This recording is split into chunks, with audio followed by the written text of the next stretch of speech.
Dear ladies and gentlemen, dear students and teachers, I'm very pleased to be with you today for the final of the 2019 Hellenic and Eastern European Contest of Educational Robotics. It is the last stage before the international final planned in Hungary in November 2019. This year, the competition also invites students and educators from selected Eastern European countries, Albania, Bulgaria, Cyprus and Romania, asking them to design and build a complete robotic construction model connected to the theme of smart cities. The season challenges are connected to new concepts, new ideas and new technologies that help building the cities of the future. It is very impressive to see so many young students here with all their enthusiasm. You are here to celebrate the robotics competition, which has been launched several months ago, and it has been a long process to get to this pre-final stage. What is amazing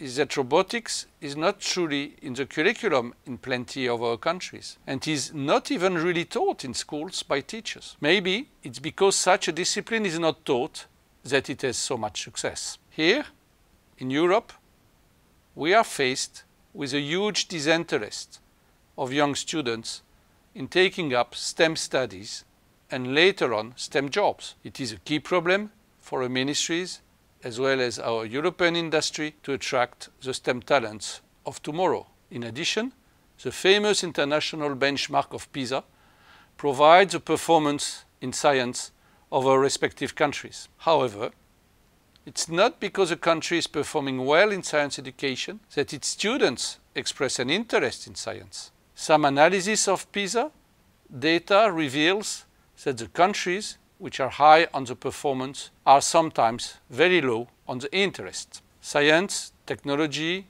engineering, maths are taught as different disciplines in schools, whereas robotics call upon an integrated approach where maths, mechanics, physics, electronics, computer science, and also arts via design are interrelated topics which intervene when one is studying robotics. Certainly there is a link here between your enthusiasm as young students and this integrated approach. I do not know how you arrived to the decision to register for this international competition. Is it coming from your school, with robotics being part of a global school project defined by your head of school? Or is it more via your implication outside of the school in a science club connected to the extra-school activities? Either way, teachers have a key role to play to support your development in this particular area.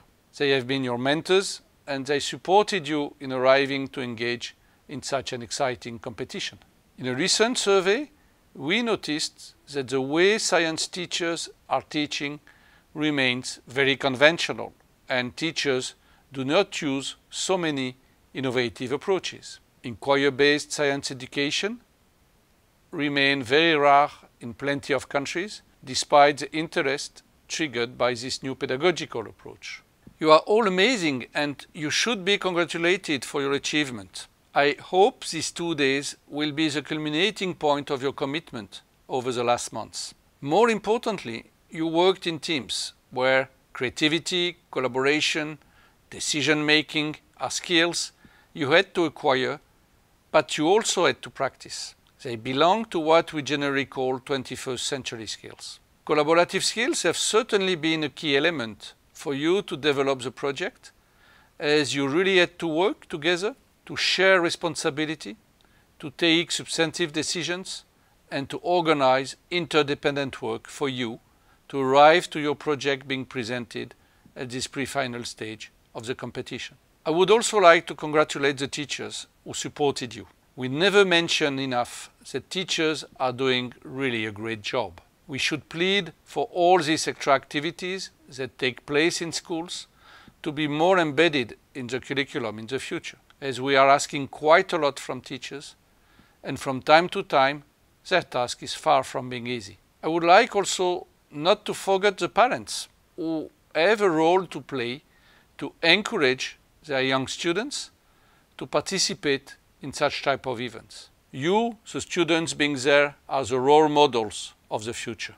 Let's also thank the organizers for this marvelous event. We are only seeing today the tip of the iceberg, but we realize all the work behind the scenes and the preparation necessary for this final event.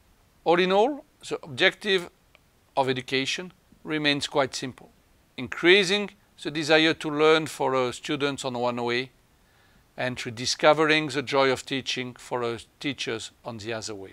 Your initiative has for sure contributed to this objective. I wish all of you a successful event.